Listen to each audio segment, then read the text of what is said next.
तो हम लोग इंपॉर्टेंट क्वेश्चन स्टार्ट करते हैं। देखो इसको लाइटली मत लो, 8 मार्क्स का चैप्टर है और ज्यादा इंपॉर्टेंट चैप्टर है। ओके सॉलिड का मैं आपको सॉलिड और ये जो है ना दोनों इक्वल लेवल के, बट फिर भी सॉलिड स्टेट जो है वो 5 मार्क्स के लिए और ये 8 मार्क्स के लिए, 3 मार्क्स ज्यादा का चैप्टर। ओके तो सॉलिड से पहले ये पढ़ लेना चाहिए, उसके बाद में सॉलिड पढ़ना चाहिए तुम लोगों को मेरे हिसाब से। चलो स्टार्ट करते हैं। आज सबसे पहला जो है सेक्शन है 1 मार्क्स की question, the enthalpy change for the reaction. देखो सॉलिड से लिक्विड बन रहा है, इट्स कॉल्ड, तो सॉलिड से लिक्विड बनने को क्या बोलते हैं, इसको बोलते हैं फ्यूजन। तो क्या आएगा इसका आंसर, एंथैल्पी ऑफ फ्यूजन आएगा। ओके इनमें वेपोराइजेशन, कंबशन, सब्लिमेशन है, तो आपको फ्यूजन लिखिएगा। इसके बाद दूसरा क्वेश्चन है, the enthalpy of formation of all element in the standard state. Standard state पे जो भी चीज होती है उसकी एंथैल्पी जीरो होती है, बात याद रखो, तो इसका आंसर आएगा जीरो। उसके बाद क्वेश्चन है बॉन्ड एंथैल्पी। अब ये क्वेश्चन जो है न्यूमेरिकल की जैसी अलग अलग बॉन्ड एंथैल्पी दी हुई है। कितनी दी हुई है, देखो दिया हुआ है एच एच, ये 2 बॉन्ड है, फिर यहाँ पे सी एल सी एल, फिर उसके बाद है और एच सी एल, 3 है, यानी 3। ये तीनों की बॉन्ड लेंथ, बॉन्ड एंथैल्पी दी हुई है। एक की दी है 434, दूसरे की दी है 242 और तीसरे की दी है 431। ओके ये 3 दी हुई है। आप लोग को बताना है enthalpy of formation of H C L, यानी enthalpy of formation of H C L. Okay तो ये हम लोग को निकालनी, कैसे निकालेंगे, देखो HCl कैसे बनेगा। देखो यहाँ पे 2 एच है, यानी क्या होगा H2 प्लस Cl2, इससे क्या बनने वाला है, HCl बनने वाला है। ओके अब तो एक्चुअल में जो रिएक्शन है, यानी डायल रिएक्शन ऑफ H, वो जो होता है वो होता है summation of del H of, यहाँ पे आता है reactant, minus summation of del H of, यहाँ पे आता है प्रोडक्ट। ओके अब देखने का क्या है, पहले रिएक्टेंट में क्या है, देखो ये भी रिएक्टेंट है, ये भी रिएक्टेंट है, दोनों ऐड हो रहे हैं, तो ये रिएक्टेंट है, ये मेरा प्रोडक्ट है। तो समेशन का मतलब सम, यानी प्लस करने का, किसको, जो भी रिएक्टेंट है उसको। तो रिएक्टेंट में पहला क्या है, H2 है, तो यहाँ पे लिखोगे डेल H ऑफ किसका, H2 यानी HH, HH H2 होता है, तो HH प्लस, फिर यहाँ पे Cl2 है, तो डेल H ऑफ Cl2 को Cl, ये हो गया माइनस समेशन ऑफ, ये क्या है, प्रोडक्ट, प्रोडक्ट कितना है HCl, तो डेल H ऑफ क्या, HCl। अब सबकी वैल्यू रखनी है, तो HH का कितना था 434 प्लस ये Cl का कितना था 242 माइनस HCl का कितना था 431। ओके तो पहले मैं बड़े में से छोटे को माइनस कर देता हूँ, तो 434 में से 431 को निकाल, कितना बचेगा 3 बचेगा, तो 3 प्लस 242, तो बड़े की साइन लगेगी, तो ये हो जाएगा 245 और ये प्लस में आंसर आएगा, तो ये मेरा डेल एच ऑफ रिएक्शन है।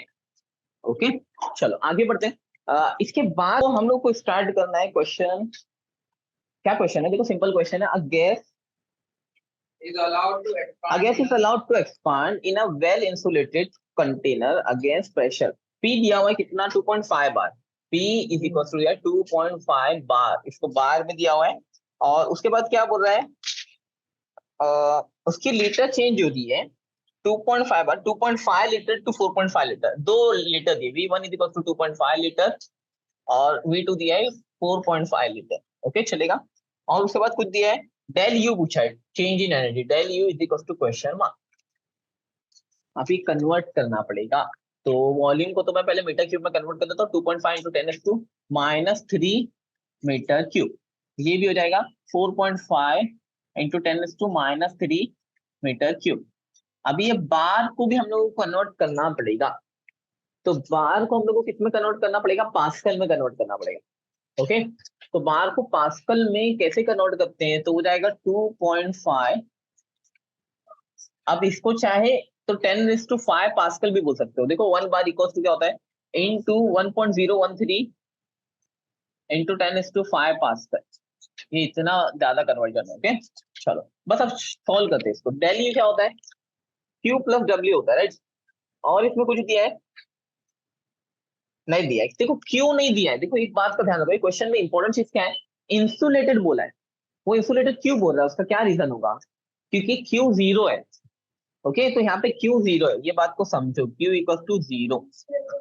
इंसुलेटेड का मतलब थर्मस फ्लास्क देखा है तुमने, वो इंसुलेटेड है, यानी सिस्टम से सराउंडिंग में हीट नहीं जाती, वो गर्म के गर्म ही रहता है, ठंडे के ठंडा ही रहता है।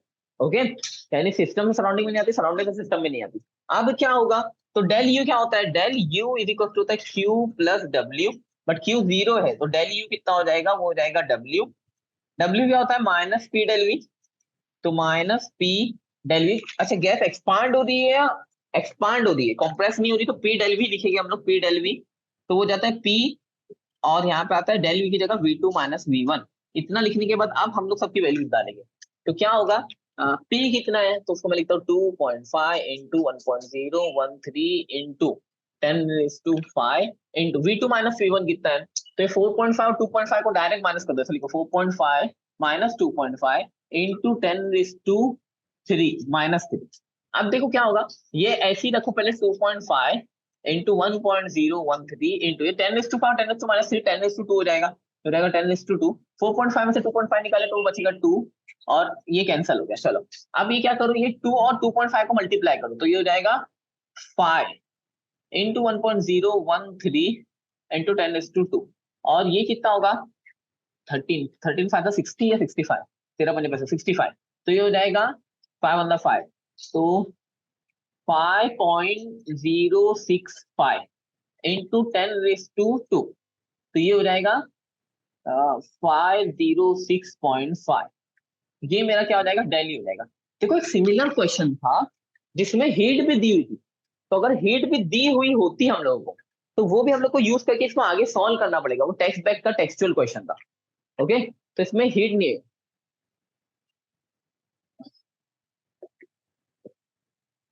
अब देखो यहाँ पूरे आंसर्स में कहीं भी आंसर नहीं, यानी 506.5 करके आंसर ही नहीं है, यानी जो एमसीक्यू उस पे कौन कौन सा आंसर है, -500 +500 -1013 जूल, और यहाँ पे +1013 ऐसा लिखा हुआ है। ओके, तो अब इसमें क्या कर सकते हैं हम लोग, ये देखो क्या होगा।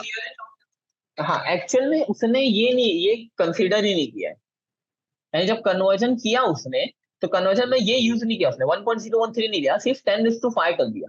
1 bar is equal to dash उसने ले लिया 10⁵ पास कर।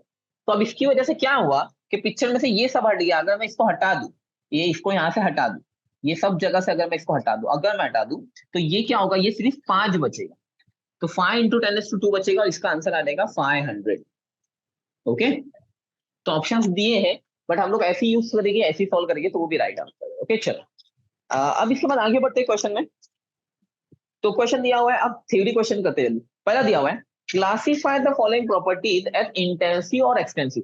कौन सी प्रॉपर्टी इंटेंसिव है, कौन सी प्रॉपर्टी एक्सटेंसिव है, ये बताना है। तो दिया हुआ है एंथैल्पी। एंथैल्पी का मतलब क्या होता है, हीट। तो हीट अमाउंट ऑफ मैटर पे डिपेंड करेगी क्या, हीट इंटेंसिव है या एक्सटेंसिव है। अभी देखो इंटेंसिव प्रॉपर्टी वो होती है जो अमाउंट ऑफ मैटर पे नहीं डिपेंड करती है, नहीं जैसे boiling point, boiling point amount of matter पे नहीं डिपेंड करता, बट एंथैल्पी यानी हीट, हीट डिपेंड करेगी, एंथैल्पी डिपेंड करेगी, इसलिए वो एक्सटेंसिव। क्यों डिपेंड करेगी समझाने के लिए, मुझे एक छोटा सा कोई चीज है जिसको गर्म करना है, एक छोटा सा ऑब्जेक्ट है उसको गर्म करना है, तो मुझे उसके लिए एंथैल्पी कितनी लगेगी, हीट कम लगेगी। बट एक बहुत बड़ा ऑब्जेक्ट है, समझो अपने अर्थ कितना ऑब्जेक्ट है, उसको गर्म करना है, तो उसके लिए एंथैल्पी क्या लगेगी, ज्यादा लगेगी। तो जैसे वॉल्यूम बढ़ेगा या फिर साइज अमाउंट ऑफ मैटर बढ़ेगा, वो एंथैल्पी की वैल्यू चेंज होगी, तो वो एक्सटेंसिव प्रॉपर्टी है। फिर लिखा हुआ है वॉल्यूम, तो वॉल्यूम भी क्या एक्सटेंसिव प्रॉपर्टी है, राइट। आगे बढ़ते हैं, what is an enthalpy of atomisation, give an example. तो एंथैल्पी ऑफ एटमाइजेशन क्या होता है, एटम बनने के लिए जो जितनी एंथैल्पी लगती है, Cl2 का एग्जांपल देखा था, Cl प्लस Cl में डिवाइड होता है 242 किलोजूल पर मोल, तुमने बोला था उसका आंसर, तो वो क्या है, वो एंथैल्पी ऑफ एटमाइजेशन। ओके, फिर क्वेश्चन पूछा define an isolated system, sorry define standard enthalpy of combustion, ये पूछा है। तो कंबशन वाला मैंने बताया बहुत इंपॉर्टेंट क्वेश्चन है, तो कंबशन वाला तुम लोगों को करना है। आगे पूछा define an isolated system. Isolated system क्या होता है, ऐसा सिस्टम जिसमें से neither energy nor matter will transfer from the system to surrounding is called as an isolated system. Okay, चलो आगे बढ़ते हैं। तो हम लोगों को क्वेश्चन दिया है, 1 mole of a gas of an ideal gas expanded isothermally and reversibly from 10 liter to 15 liter. Okay, तो 10 लीटर से हो गई 15, तो दिया है V1 is equal to 10 litre, इसको कन्वर्ट कर देता हूँ direct, is equal to 10 into 10⁻³ metre cube, और 15 लीटर दिया हुआ है, तो V2 is equal to 15 litre. देखो वॉल्यूम बड़ी है, इसका मतलब पॉजिटिव वर्क डन है, तो 15 litre equal to 15 into 10⁻³ metre cube. उसके बाद क्या दिया हुआ है, एट 300 केल्विन, तो टेम्परेचर दिया हुआ है, ध्यान दो जरा, टेम्परेचर दिया हुआ है 300 केल्विन, 300 केल्विन, और क्या फाइंड करना है, calculate work done, W is equal to question mark. तो यहाँ पे V1 V2 दिया है, T दिया है। देखो यहाँ पे एक कॉन्सेप्ट है, वो इंपॉर्टेंट है। मुझे पहले लग रहा था कि P डेल V का हम लोग ये फॉर्मूला लगाते हैं, W is equal to minus P del V। मगर प्रॉब्लम है कि प्रेशर नहीं दिया हुआ है, तो मैं ये फॉर्मूला नहीं लगा सकता, और W भी नहीं दिया है। किसी में भी दो अननोन है तो हम लोग तीसरा नहीं फाइंड कर सकते। अभी इसके बाद जो क्वेश्चन था, तो कैसे इसको सॉल्व करेंगे, तो यहाँ पे एक हिंट दी है, उसने बोला रिवर्सिबली एंड आइसोथर्मली। इसका मतलब क्या होता है, रिवर्सिबली एंड आइसोथर्मली, ऐसा कुछ है, रिवर्सिबली एंड आइसोथर्मली।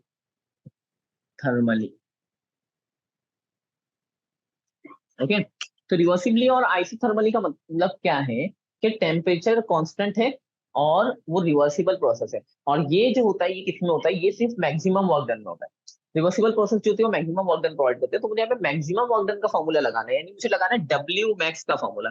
अभी तक हम लोगों ने डब्ल्यू मैक्स का डेरिवेशन नहीं किया है, क्योंकि हम लोग फॉर्मूला लगा देते। तो ये क्या होता है, -2.303 एन आर टी, फिर लॉग टू द बेस 10, और ये होता है V2 अपॉन V1। तो ये है डब्ल्यू मैक्स का फॉर्मूला। चलो सबकी वैल्यू रखते हैं जल्दी जल्दी। फिर रहेगा -2.303 इंटू एन कितना है, 1 मोल दिया है तो 1। आर कितना है, 8 पॉइंट, क्या होता है आर की वैल्यू, 314 या 134, 8.314 इंटू टी की वैल्यू कितनी है, 300 केल्विन, तो सीधा 300 केल्विन में लिख दूंगा, into log to the base 10 V2 upon V1। V2 कितना है मेरा, 10 इंटू 10⁻³ तो यहाँ पे लिख दूंगा 10 इंटू 10⁻³ V2 15 है, तो 15 इंटू 10⁻³ अपॉन V1 कितना है, 10 इंटू 10⁻³। अब क्या होगा, देखो 10⁻³ 10⁻³ अंदर ही कैंसिल कर दो, लॉग 15 और लॉग 10 निकालना पड़ेगा।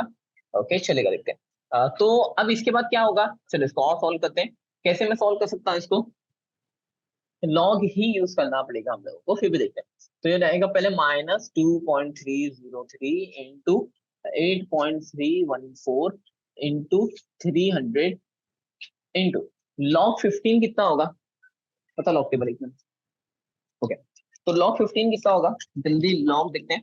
15 का जीरो में देखूंगा मैं तो 1761, तो इसको लिखेंगे हम लोग क्या, इंटू नीचे लिख देता हूँ हम लोग। ये रहेगा -2.303 इंटू 8.314 इंटू 300 इंटू, ये कितना होगा, 15 का जीरो में मुझे क्या मिल रहा है, वो मिल रहा है, तो 15 है, यानी मैं डालूंगा 1.1761 और ये नीचे माइनस है। अभी 10 का लॉग कितना होगा, 10 का लॉग हो जाएगा 1, तो दोनों को माइनस किया मैंने, तो फिर क्या आएगा, अच्छा यहाँ पे 300 के दो जीरो, या तो इन लोग को दो या तो फिर डायरेक्ट सॉल्व करो सबको। चलो -2.303 इंटू ये हो जाएगा 8.314 इंटू 300, और ये दोनों को माइनस किया तो आंसर आ जाएगा इंटू 0.1761। अब ये सबको मल्टीप्लाई करना है, तो एक काम ये कर सकते हैं कि मल्टीप्लाई करो या फिर सबका लॉग यूज करो, सबको ऐड करना है। ओके चलो सबका लॉग यूज करते हैं। अभी ये माइनस की साइन को पहले बाहर छोड़ दूंगा, लास्ट में फाइनल आंसर माइनस आने वाला है, जल्दी से लॉग यूज करते हैं। अब लॉग यूज करने का एक छोटा सा अच्छा मेथड बता रहा हूँ। क्या मेथड है वो देखो।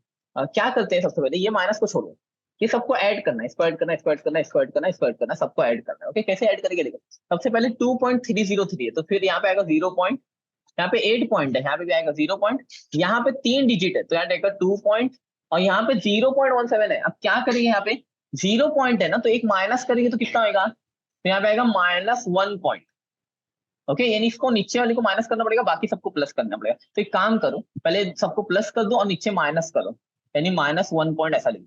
एक साथ सब करेंगे फटाफट सॉल्व। अभी क्या करेंगे, 23 का पहले जीरो में देखते हैं, तो 23 का जीरो में कितना होगा, 23 का जीरो में देखा मैंने, तो कितना है 3802, सॉरी 3617, तो ये रहेगा 3617, और उसमें 3 ऐड करना है, तो 3 किधर आएगा, 6, तो 3617 प्लस 6 तो 3623, तो ये रहेगा 0.3623। ओके इसके बाद आगे बढ़ते हैं दूसरा, 83 का 1 में देखना है, तो 83 कहाँ पे, नेक्स्ट पेज पे 83 का 1 में देखूंगा मैं, तो 1 में 9196 और उसमें 4 ऐड करना है, तो 4 कितना है, यहाँ पे 3 है, 2 है, तो 9198, तो ये रहेगा 9198। ओके अभी ये 30 का जीरो में देखते हैं, तो 30 का जीरो में क्या होगा, 30 का जीरो में आता है 4771, तो ये रहेगा 4771। ओके अब ये माइनस वाला देखते हैं, तो ये 0 पॉइंट के बाद है, तो मैं 17 का 6 में देखूंगा, 17 का मैं 6 में देखूंगा और 1 ऐड करूंगा उसमें, तो 17 का 6 में आता है 2455 और 1 ऐड करूंगा तो 3 ऐड करना पड़ेगा, तो 2458 तो हो जाएगा 2458। अब क्या करूंगा, पहले मैं इन लोग को ऐड करता हूँ, तो 3 8 11 11 plus 1 12 12 plus 9 11 plus 2 11 plus 9 9 9 18 18 and 2 18 and 20, तो 20 का 0 ऊपर गया वापस है, रुको ओके। 3 प्लस 8 कितना हुआ 11 11 और 1 12 12 का 2 ऊपर गया 1, तो 10 और 9 19, तो 19 का 9 ऊपर गया 1, तो फिर 7 7 का 14 और 15 15 का 5 ऊपर गया 1, तो 10 10 एंड 7 17 का 7 ऊपर गया 1 और ये जाएगा 3 पॉइंट। ओके, और अब इसी दोनों को माइनस करना पड़ेगा, तो माइनस करते 2 में से 8 नहीं आता, बाजू में से 1 लिए, ये हो गया 8, ये हो गया 12 12 में से 8 निकाले बचा 4, 8 में से 5 निकाले बचा 3, और 5 में से 4 निकाले बचा 1, 7 में से 2 बचा 5, 3 में से 1 निकाले बचा 2, तो 2.5 क्या हो रहा है कि अगर हम लोग -1 पॉइंट ले रहे हैं तो आंसर रॉन्ग आ रहा है। अब यहाँ रखिए और ये सबको ऐड करेंगे पहले, या फिर एक काम ये भी कर सकते हैं कि जो माइनस की साइन है वो सिर्फ इसको दे दो, यानी ऐसा करो 2.303 into 8.314 into 300 into -0.1761। ओके, ऐसा करोगे तो थोड़ा इजी हो जाएगा। क्या करना पड़ेगा फिर, तो जब हम लोग इसके लॉग निकालेंगे ना तो इसका लॉग माइनस में आता है, बट ये माइनस माइनस क्या हो जाएगा, प्लस हो जाएगा। तो सबको अगर हम लोग ऐड कर देंगे तो सबको ऐड करना पड़ेगा, और उसका आंसर कितना आता है, उसका आंसर आएगा 5.0050। तो इसका आंसर आएगा एंटी लॉग, ऐसा लिखना पड़ेगा, एंटी लॉग ऑफ 5.0050। ओके, अब इसका जब हम लोग आंसर निकालेंगे ना तो क्या होगा, एंटी लॉग निकाले तो ये लिखना पड़ेगा 10⁶, एक प्लस करना पड़ेगा, और इसका आंसर आएगा 1.012। ओके, इंटू 10⁵, या फिर इसको हम लोग कैसा लिख सकते हैं 1012 इंटू 10�3। अब ये जो होता है इसका आंसर आता है जो जूल में आता है, इसको कन्वर्ट कर दे किलो जूल में, तो ये हो जाएगा 1012 किलो जूल। तो ये हम लोगों का आंसर आएगा किसका, डब्ल्यू मैक्स का। तो इसको सॉल्व करने का ये एक मेथड है, थोड़ा सा डिफिकल्ट क्वेश्चन निकल गया। अच्छा, अगर एग्जाम में इतना लंबा क्वेश्चन हो जाए या फिर ऐसा हो जाए कि आंसर नहीं आ रहा है, हाँ, तो क्या करने का, 2 मार्क्स का क्वेश्चन है ना, तो यहां तक कर लेने का, ये यहां तक हम लोगों ने जो किया है, और मल्टीप्लाई मत करोगे, तुमको मालूम है मल्टीप्लाई करने में बहुत टाइम लगने वाला है, तो इसको अभी के लिए छोड़ दो। अगर तुम्हारे पास लास्ट में टाइम बचता है पेपर्स के बाद, तो वो टाइम पे फिर इसको सॉल्व कर। तो अब इसके बाद वाला जो क्वेश्चन है वो क्वेश्चन है ये दिस, कौन सा क्वेश्चन पे थे हम। ओके, तो क्वेश्चन है write the mathematical equation for the first law of thermodynamics for isothermal process and adiabatic process. ये दोनों के लिए फर्स्ट लॉ ऑफ थर्मोडायनामिक्स की इक्वेशन लिख दो। ओके, उसके बाद लिखा हुआ है what is enthalpy, derive the expression del H is equal to del U plus P del V. ये एक डेरिवेशन निकालना है। तो एंथैल्पी क्या होती है, एंथैल्पी जो होती है वो एक टाइप की एनर्जी है। तो एंथैल्पी का फुल फॉर्म जो होता है, एंथैल्पी जो होती है उसका डेफिनेशन है कि enthalpy H is equal to होता है, वो होता है U प्लस पी। यानी एंथैल्पी अगर शॉर्ट में मैं बोलूं तो एंथैल्पी क्या होगी, वो होगी heat. Enthalpy is equal to U, यानी internal energy plus pressure volume type of work. तो internal energy plus pressure volume type of work क्या होती है, एंथैल्पी होती है। अभी मुझे क्या निकालना है, तो देखो उसका डेरिवेशन बहुत सिंपल है। पहले नहीं, रुक जाओ, तो सबसे पहले इसका डेरिवेशन एक छोटा सा 2 मार्क्स के लिए देखो, ऐसा लेने का H1 is equal to U1 plus P1 V1। ऐसे फिर लेंगे H2 is equal to U2 plus P2 V2। इसको इक्वेशन नंबर 1 दे देंगे, इसको इक्वेशन नंबर 2 दे देंगे, और 2 - 1 करेंगे। ओके, तो इक्वेशन 2 माइनस इक्वेशन 1, तो 2 - 1 क्या आएगा, देखो लेफ्ट वाले से माइनस होगा, यानी H2 minus H1 is equal to, ये भी इससे माइनस होगा, तो U2 minus U1 plus P2 V2 minus P1 V1। Okay, चलो आगे बढ़ते हैं। H2 माइनस H1 को डेल H लिख देंगे, और U2 माइनस U1 को डेल U लिख देंगे, प्लस अभी यहाँ पे ऐसा बोलेगी कि ये तो पहले अभी वैसे लिखता हूँ P2 V2 minus P1 V1। अभी ऐसा लिखेगी कि P1 is equal to P2 is equal to P, और ऐसा लिख देंगे कि प्रेशर क्या है, कांस्टेंट है। तो प्रेशर की जगह पे P लिख देंगे, तो ये हो जाएगा del H is equal to del U plus P V2 minus P V1। P को कॉमन निकाल देंगे तो ये जाएगा del U plus P V2 minus V1, और ये हो जाएगा del U plus P del V. एकदम सिंपल, मैं थोड़ा एक दो स्टेप बढ़ा दिया तुमको थोड़ा समझाने के लिए, बट ये होगा मेरा डेरिवेशन। ओके चलो, तो इसके बाद क्वेश्चन जो पूछा है वो पूछा है define exothermic and endothermic reaction. तो एक्सोथर्मिक रिएक्शन क्या होता है? ऐसा रिएक्शन जिसमें हीट इवॉल्व होती है यानी बाहर निकलती है उसको एक्सोथर्मिक रिएक्शन बोलते हैं। और एंडोथर्मिक रिएक्शन क्या होता है? ऐसा रिएक्शन जिसमें हीट ऐड होती है इनसाइड द सिस्टम। ओके, तो इसको बोलते हैं एंडोथर्मिक रिएक्शन। उसके बाद define enthalpy of solution. Solution बनने के लिए यानी सॉल्यूट और सॉल्वेंट एक साथ कंबाइंड होते हैं जिससे सॉल्यूशन बनता है, तो उसके लिए जितनी एनर्जी रिक्वायर्ड होती है उसको बोलते हैं एंथैल्पी ऑफ सॉल्यूशन। इसके बाद deduce the formula for isobaric process. Isobaric process हम लोग ये सबके फॉर्मूले ले चुके थ्योरी वाले पार्ट में, तो वो करना है। इसके बाद क्वेश्चन है heat of evaporation of ethyl alcohol at temperature दिया 78.5 डिग्री एंड 1 atm इज 38.6। वो बोल रहा है कि जो इथाइल अल्कोहल है ना, इथाइल अल्कोहल को हीट ऑफ इवेपोरेशन यानी क्या, उसको लिक्विड से गैस में कन्वर्ट करने के लिए, लिक्विड से गैस में कन्वर्ट करने के लिए जो हीट लगती है वो डेल एच कितना दिया हुआ है? वो डेल एच दिया हुआ है 38.6 kilo joule, 38.6 kilo joule. Okay, आगे बोल रहा है if 100 gram of ethyl alcohol, ethyl vapour is condense what will be del H. Condense किया यानी उसको प्रेशर करके वो किया, हाँ, तो उसके लिए डैश एच निकालना है।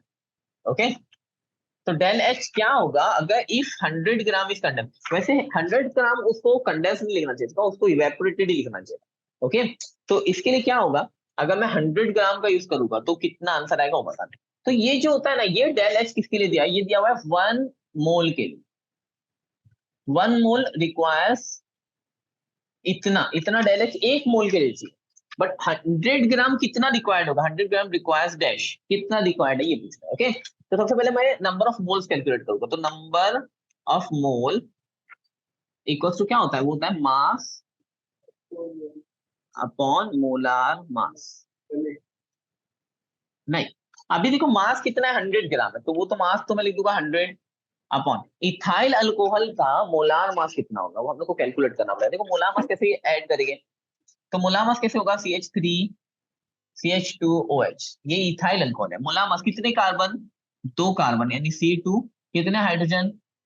6 हाइड्रोजन H5, और यहाँ पे एक O, ये ऐसा इसका फॉर्म H6 है। ओके, और O। अब इसको कैलकुलेट करेंगे तो 2 कार्बन 2 इंटू 12, एक कार्बन का 12 मास प्लस 6 प्लस O का 16 मास, ये सबको ऐड करके बाद में 24 प्लस 6 प्लस 16, तो ये कितना हो जाएगा? 24 30, 30 प्लस 16 कितना रहेगा? 46, तो ये हो जाएगा 100 अपॉन 46। तो ये मुझे नंबर ऑफ मोल मिल जाएगा। तुम लोग डिवाइड करके देखो 2 पॉइंट समथिंग आने वाला है आंसर, 2.1 या कुछ आएगा। ओके चलो, आया क्या आंसर बताओ।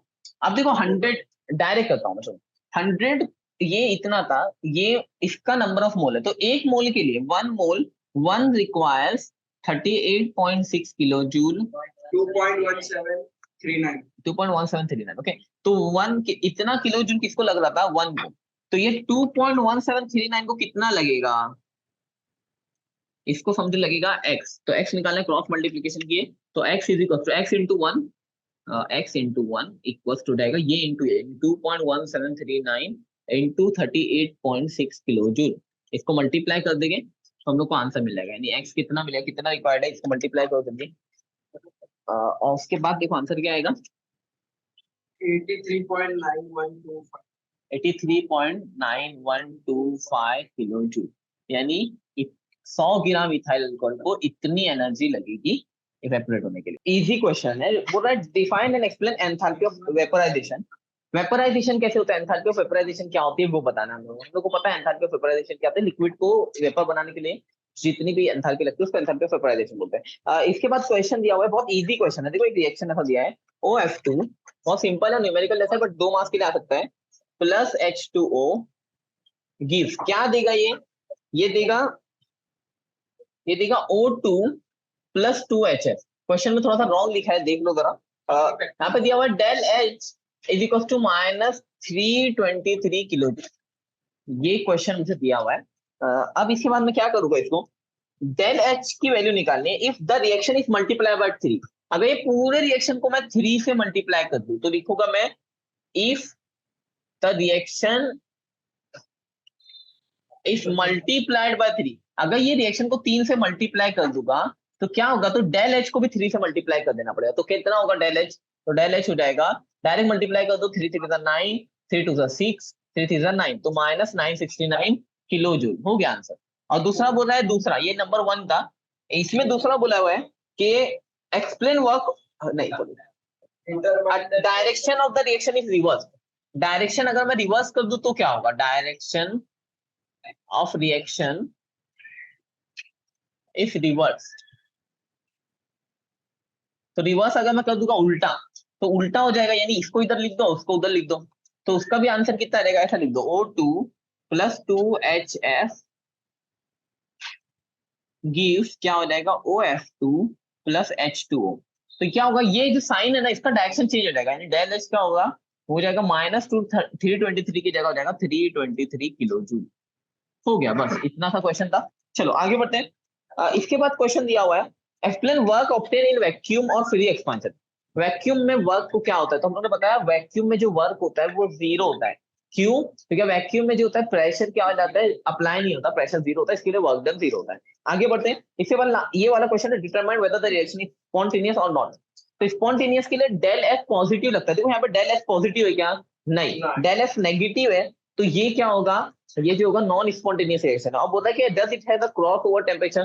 क्रॉस ओवर टेम्परेचर थोड़ी डिफिकल्ट चीज है। क्रॉस ओवर टेम्परेचर क्या होता है, जब दो लिक्विड और फेज मिलते हैं ना, चेंज होते हैं, तो वो टाइम पे दो फेज यानी लिक्विड से गैस या गैस से सॉलिड अगर जब बनता है तो वो फेजेस एक साथ कंबाइंड होते हैं एक पॉइंट पे, उसको क्रॉस ओवर टेम्परेचर बोलते हैं। वो तुम लोग को नहीं है, एक्स्ट्रा पार्ट है, बट फिर भी नॉट लिखोगे, नो नो ही आंसर आएगा। अगर तुमको कहीं भी क्वेश्चन आएगा does it have a cross over temperature, तो लिख देने का no it does not have a cross over temperature. आगे बढ़ते हैं। अभी देखो सेक्शन सी से पहले मैं लास्ट पेज पे जा रहा हूँ, क्योंकि वो उसमें भी मैंने 1 मार्क्स के और 2 मार्क्स के क्वेश्चन डाले, तो उसको पहले खत्म कर देते हैं। State the second law of thermodynamics in term of entropy. Okay, तो एंट्रोपी के हिसाब से सेकंड लॉ ऑफ थर्मोडायनामिक्स बोला है, वो क्या बोलता है कि डेल एस टोटल, जो टोटल एंट्रोपी होती है यानी सिस्टम प्लस सराउंडिंग की, वो स्पॉन्टेनियस रिएक्शन में इंक्रीज होती है, ये उसकी डेफिनेशन है, तो ये लिखनी है। उसके बाद what is the enthalpy of atomisation, give one example. Enthalpy of atomisation यानी एटम बनने के लिए कितनी एंथैल्पी लगती है वो लिखो और उसका एग्जांपल बोलो। उसके बाद लिखा हुआ है section B, what is entropy, give its unit. Entropy क्या होती है, it is the measure of randomness, और उसकी यूनिट लिखना है। देखो एंट्रोपी का फॉर्मूला क्या था, S is equal to Q upon T, Q upon T. तो क्यू क्या होता है, क्यू हम लोग नापते हैं जूल में और टी अपन नापते हैं केल्विन में, तो जूल पर केल्विन इसकी यूनिट होगी, किसकी, एंट्रोपी की यूनिट होगी। अब इसके बाद क्वेश्चन है what is standard enthalpy of combustion, give an example. Combustion की एंथैल्पी का एक एग्जांपल लिखो, तो ये हम लोग कर चुके हैं।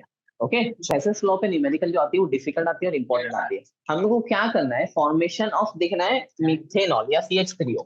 देखो यहाँ पे 3 इक्वेशन दी है, मैं कहाँ पे लिखूं इक्वेशन, तीनों यहाँ पे लिख देता हूँ। यहाँ पे साइड में क्या है, पहली इक्वेशन है नंबर 1, मैं सबके नीचे कुछ गैप रख रहा हूँ। एक है CH3OH प्लस 3/2O2 गिव्स कितना देगा, CO2 प्लस 2H2O, ये दिया हुआ है। सेकंड इक्वेशन जो दिया, मैं थोड़े गैप के बाद लिख रहा हूँ, क्यों लिख रहा हूँ उसका रीजन देखते हैं। तो यहाँ पे दिया C plus O2 gives CO2। Okay, ये सेकंड इक्वेशन है। थर्ड इक्वेशन दिया हुआ है, थर्ड इक्वेशन है H2 plus half O2 gives H2O। Okay, चलो ये तीनों से मुझे क्या बनाना है, तीनों की वैल्यू लिख देते हैं। यहाँ पे डेल एच लिखा हुआ है, तो क्या लिखा हुआ है -726 kilo joule per mole.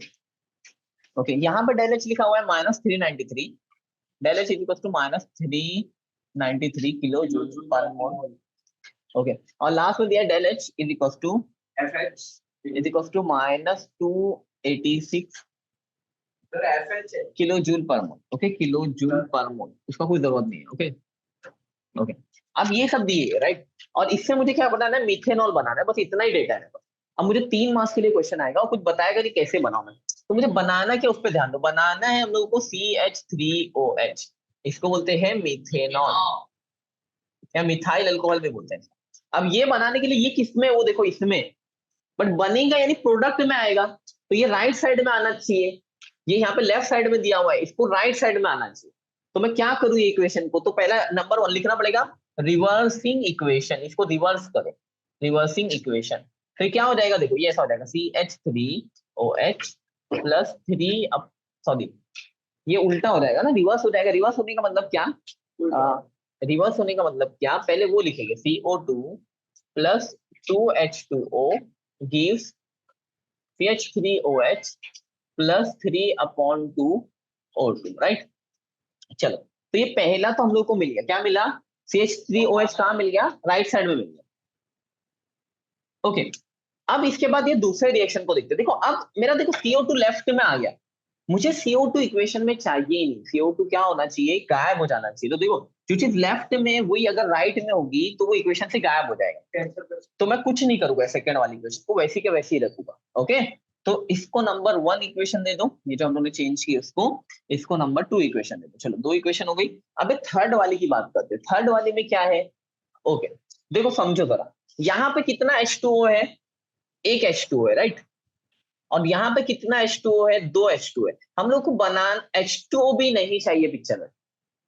Okay, तो हम लोग उसको भी गायब करने का ट्राई करेंगे। तो गायब करने के लिए मुझे इसको भी 2 बनाना पड़ेगा। तो मैं इसको क्या करूंगा, 2 से मल्टीप्लाई करूंगा। तो ऐसा लिखेंगे हम लोग, क्या लिखेंगे, मल्टीप्लाई, हाँ, एक बाय 2, सबको मल्टीप्लाई करना पड़ेगा। तो ये हो जाएगा 2H2 प्लस, ये 2 से जब मल्टीप्लाई होगा तो 2 कैंसिल हो जाएगा, तो सिर्फ O2 बचेगा, गिव 2H2O। अब ये जो 3 इक्वेशन बनी ना, कौन कौन सी, ये पहली, दूसरी और ये तीसरी। अब इसको ही ध्यान से देखना है मुझे। ओके, और अब देखना है कि आंसर बनता है कि नहीं, मेरा क्या होता है, क्या क्या कट होता है वो समझना है। चलो समझते हैं। अभी देखो पहले यहाँ पे क्या है, ये वाली इक्वेशन अगर तुम लोग चाहो तो मैं एक साइड में भी लिख सकता हूँ। सबको एक साइड में लिख दूं क्या, चलो सबको एक साइड में लिखते हैं हम लोग। एक काम करते हैं, एंथैल्पी का कैलकुलेशन हम लोग बाद में करते हैं, और ये साइड में सारी इक्वेशन लिख देते हैं। सबसे पहले इक्वेशन क्या है, CH3OH प्लस, नहीं ये नहीं है पहली इक्वेशन, हम लोग ने उसको चेंज कर दिया, ये है पहली इक्वेशन। तो क्या इक्वेशन है, CO2 plus 2H2O gives CH3OH plus 3/2O2। Okay, देखो जो मेन इक्वेशन बनानी है ना, अगर वो दिया होता तो इजी सम होता था, बट उसमें दिया ही नहीं कि कौन सी इक्वेशन बनाना है, सिर्फ दिया कि ये बनाना है। ओके, और उसके हिसाब से अपने को पूरा कैलकुलेशन करना है। तो दूसरे दिया है C+O2 गिव CO2। ओके, और लास्ट वाली इक्वेशन जो थी हम लोगों ने चेंज की, वो क्या लिखा, 2H2 plus O2 give 2H2O। Okay, अब क्या कट करिए, देखो ये इधर लेफ्ट में CO2 है, यहाँ पे राइट में CH2 है, तो ये कैंसिल हो जाएगा। जो भी लेफ्ट वाली और राइट वाली सेम चीज है वो कैंसिल हो जाती है। तो देखो यहाँ पे भी 2H2O है और यहाँ पे भी 2H2O है, ये भी कैंसिल हो जाएगा। क्या बचा, नहीं ये दोनों लेफ्ट लेफ्ट में तो नहीं कैंसिल होगा, बट कैसे कैंसिल होगा सोचो, रुको जरा सोचना पड़ेगा। ये 3/2 है, 3/2 यानी कितना, यहाँ लेफ्ट में कितना है पहले वो देखते चलो। ये एक O2 और ये एक O2, कितना O2 है, यहाँ पे 2O2 है, राइट। और उधर 3/2 है, तो दोनों को माइनस करता हूँ। देखो कहाँ पे ज्यादा बचेगा वो देखते, लेफ्ट वाला ज्यादा बचेगा या राइट वाला ज्यादा बचेगा। तो 2O2 minus 3/2O2, cross multiplication करते हैं, तो 2 to the 4O2 माइनस, ये अपॉन में 1 लिया मैंने, माइनस 3O2 अपॉन में 2, तो कितना हो जाएगा, ये हाफ O2 हो जाएगा, 1/2O2 हो जाएगा, हाफ O2। ओके, तो इसका मतलब क्या बचेगा, देखो ये O2, ये O2 और ये O2, ये सबको अगर मैं कैंसिल कर दूं तो क्या बचेगा, लेफ्ट साइड में ज्यादा बच रहा है। अगर तुमको वैसा नहीं समझा तो इजी करने के लिए, ये 3/2 कितना होता है, 1.5, यानी 1.5 यहाँ पे, और यहाँ पे 1O2 है, तो यहाँ पे 2 है और यहाँ पे 1.5 है, तो 2 में से 1.5 निकाले कितना बचेगा, 0.5। तो ये हाफ का मतलब कितना, 0.5O2, तो लेफ्ट में क्या बचेगा, 0.5। समझा इतना। तो अब क्या क्या बचा वो मैं लिख देता हूँ। पहला बचा ये C प्लस, दूसरा बचा ये 2H2 प्लस, यहाँ बचा हाफ O2 प्लस, और ये सब मिला के क्या दे रहे हैं मुझे, CH3OH। तो ये मेरा फाइनल आंसर होगा, यानी ये मेरी इक्वेशन है, समझा। बट हम लोगों को यहाँ पे इंपॉर्टेंट चीज ये नहीं होती, ये तो तुमने निकाल दिया, ये तो समझ गया पूरा, मगर ये जो सब किया ना, क्या किया, पहले रिवर्स किया, तो वो सब यहाँ पे करना पड़ता है। तो इसका आंसर जब रिवर्स करोगे तो क्या आएगा, यहाँ पे del H is equal to 726 kilo joule per mole, sign change हो जाएगी। दूसरे वाले को वैसे ही रखा, ओके, और थर्ड वाले को क्या किया, 2 से मल्टीप्लाई किया, तो इसको भी 2 से मल्टीप्लाई करना पड़ेगा। कहाँ पे करूं मैं 2 से मल्टीप्लाई, यहीं पे कर देते हैं 2 से मल्टीप्लाई, तो ये जाएगा 2 डेल एच, लिख देता हूँ मैं, 2 del H is equal to कितना हो जाएगा, ये डबल करो इसका, 6 का डबल 12, 1 बचा 8 टू द 16 और 17 का 7, ऊपर गया 1, 2 टू द 4 और एक 5, तो -572। अब ये सबको ऐड करना पड़ेगा, तो क्या क्या है मेरे पास, मैं टोटल निकालता हूँ, टोटल डेल एच। तो कितना आएगा टोटल डेल एच, -726, यहाँ पे ऐसा लिख देता हूँ। फिर उसके बाद सॉरी प्लस में 726, पहले इन दोनों को देखो, ये दोनों माइनस में, तो एक काम करो पहले इन दोनों को प्लस कर दो, कितना 3 + 6 कितना 9, और इसको डायरेक्ट माइनस कर देंगे हम लोग। फिर 9 + 8 कितना होगा 17, 17 का 7 ऊपर गया 1, और फिर कितना आएगा 1 + 3 6, और एक 2 6, डायरेक्ट 6, ओके तो 6। अब इसको माइनस करो, दो आंसर आएगा वो मेरा फाइनल आंसर, जो 6 में से 9 निकाले नहीं जाता, बाजू में से 1 बचा, 16 बचा, 16 में से 9 निकाले 7 बचा, 1 में से नहीं आता है बचा 1, ये हो गया 1, 11, 11 में से 7 निकाले बचा 4। तो आंसर आएगा टोटल डेल एच आएगा 47 kilo joule per mole, okay. अब प्लस में आंसर आएगा क्योंकि ये दोनों माइनस में थे, तो ये मेरा फाइनल आंसर आएगा। हाँ, तो पूरा ऐसा रिएक्शन लिखना है, उसके बाद ये एंथैल्पी वो सब निकालनी है, कैलकुलेट करना है। हाँ, अब जाने दो क्या करना पड़ेगा, पहले ये इक्वेशन चेंज करना पड़ेगी, फिर इक्वेशन को कट करना पड़ेगा। यहाँ डायरेक्ट भी कट कर सकते हो चाहो तो, मैंने ऐसा सेपरेट लिख के दिखाया, ओके। और ऐसे क्या करना पड़ेगा, ये भी इसको सेपरेटली सॉल्व कर देना पड़ेगा, एक साथ कर सकते हैं। तो फाइनल आंसर क्या होगा, del H equals to 47 kilo joule, okay. तो क्वेश्चन लिखा हुआ है, देखो अच्छा क्वेश्चन है, how is standard enthalpy of formation is useful to calculate standard enthalpy of reaction.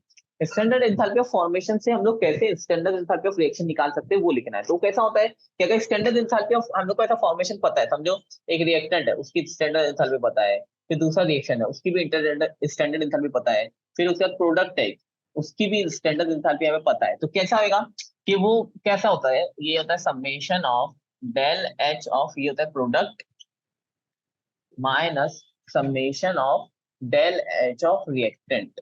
तो ये हम लोग को डेल एच ऑफ रिएक्शन निकालने के लिए काम आता है, ओके। तो ये हम लोग को समझाना है, इसको थोड़ा सा एक्सप्लेन करना है, थ्योरी क्वेश्चन है, 2 मार्क्स के हिसाब से आएगा, उसमें 3 मार्क्स में क्यों डालो समझ में नहीं आ रहा। चलो आगे बढ़ते हैं। इसके बाद क्वेश्चन ये 1 mole of an ideal gas compress, तो कंप्रेस किया यानी वॉल्यूम कम हुई from 500 cm cube, text back है तो भी कर लेते हैं, क्या है। तो यहाँ पे V1 दिया हुआ है 500, तो V1 था 500 cm क्यूब, इसको कन्वर्ट करना पड़ेगा, तो ये रहेगा 500 इंटू 10⁻⁻6 मीटर क्यूब है, ओके। तो मीटर क्यूब हो जाएगा। आगे बढ़ते हैं, against the constant pressure P दिया हुआ है 1 पॉइंट, V2 नहीं पता, V2 फाइंड करना है। P दिया हुआ है कितना 1.2 इंटू 10⁻5, 1.2 इंटू 10⁻5 पास्कल, ओके चलेगा।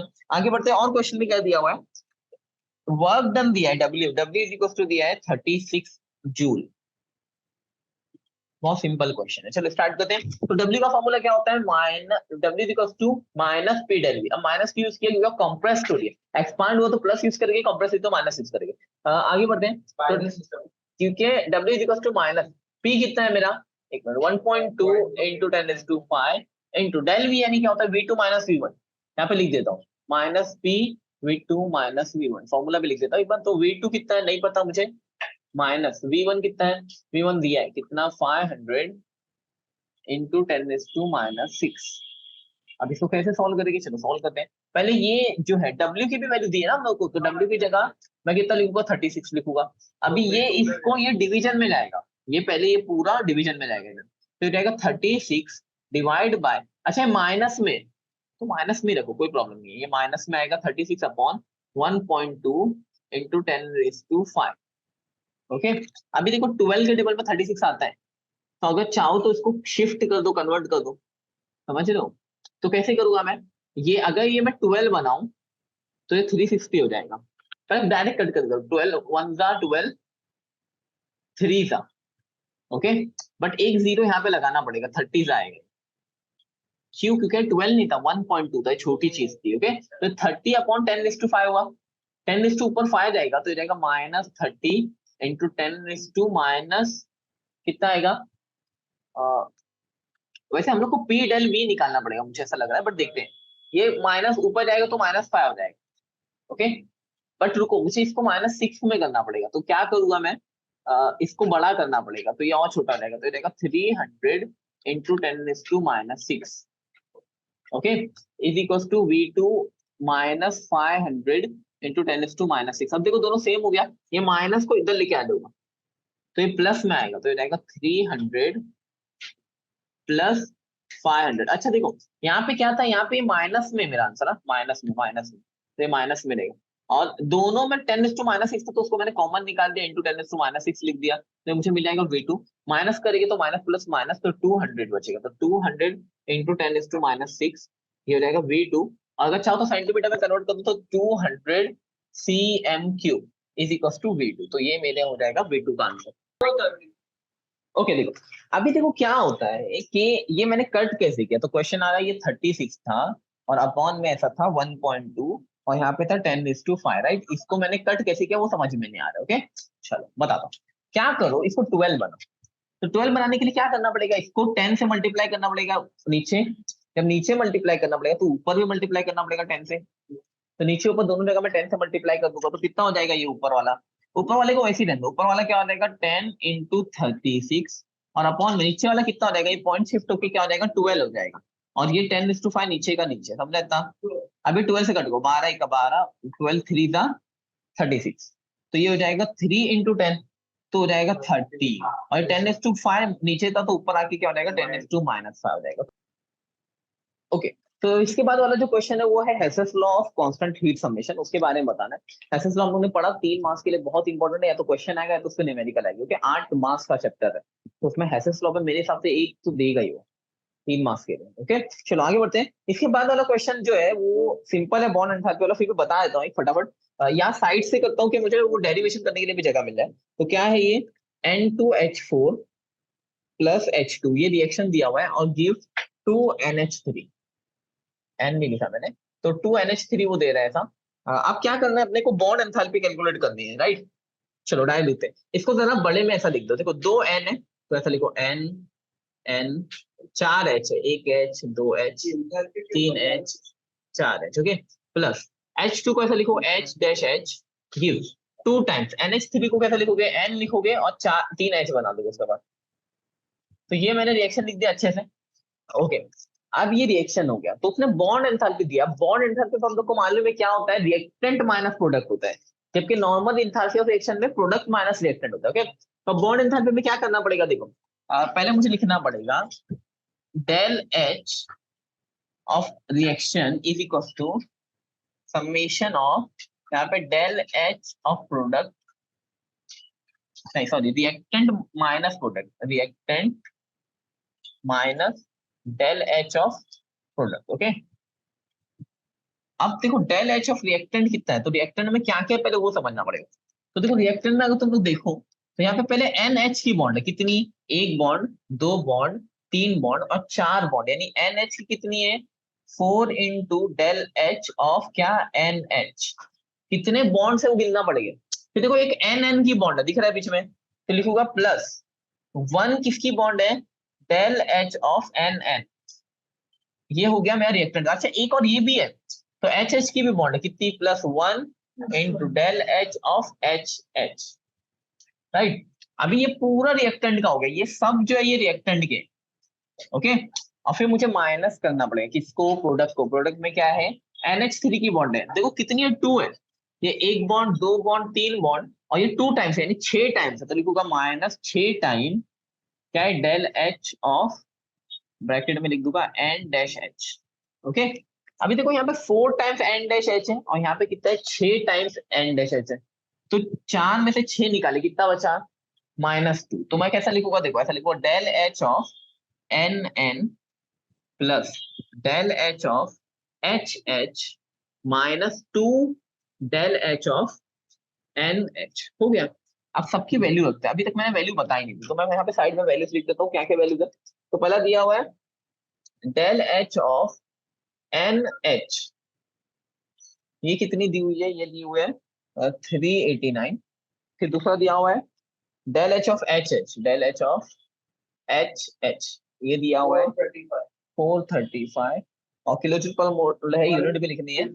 डेल एच ऑफ NN इसी को लिखा है 159 किलो जूल पर मोल, सब में लिखना है, मैं एक ही में लिख रहा हूँ। आगे बढ़ते हैं। अब इसके बाद क्या आएगा NN की कितनी है, तो लिख दूंगा 159 प्लस HH की कितनी है, तो 435 माइनस 2 इंटू NH की कितनी है 2 इंटू 389। ओके, चलो पहले हम प्लस कर देता हूँ। 5 एंड 9 कितना हो जाएगा? 14, 14 4 ऊपर गया, 1 3 प्लस 5 8 और एक 9, तो 9 1 प्लस 4 कितना? 5, तो 594 माइनस इसको मल्टीप्लाई करते हैं, 9 टू द 8 18, 1 गया, 17 का 7 ऊपर गया, 1 गया, 2 3 6 और 7 7 78। अब इन दोनों को माइनस करना, माइनस हमेशा बड़े से छोटा करते हैं, इसका मतलब जो मेरा आंसर आने वाला है वो माइनस में आने वाला है, और बड़े में से छोटे को निकालते हैं। तो 8 में से 4 निकाला, कितना बचा?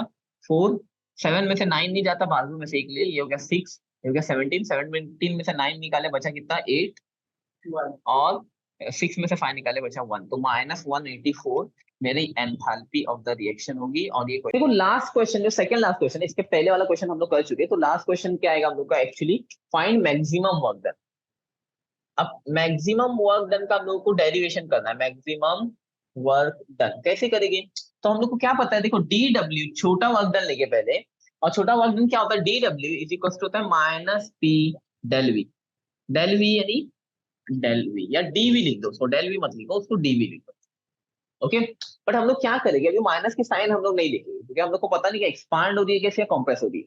ओके, तो अभी हम लोग माइनस की साइन नहीं लेंगे, ऐसे हम लोग सम को स्टार्ट करेंगे। अब क्या करना है देखो, अब हम लोगों को पहले स्टार्ट कैसे करेंगे, इसको इंटीग्रेट करना है।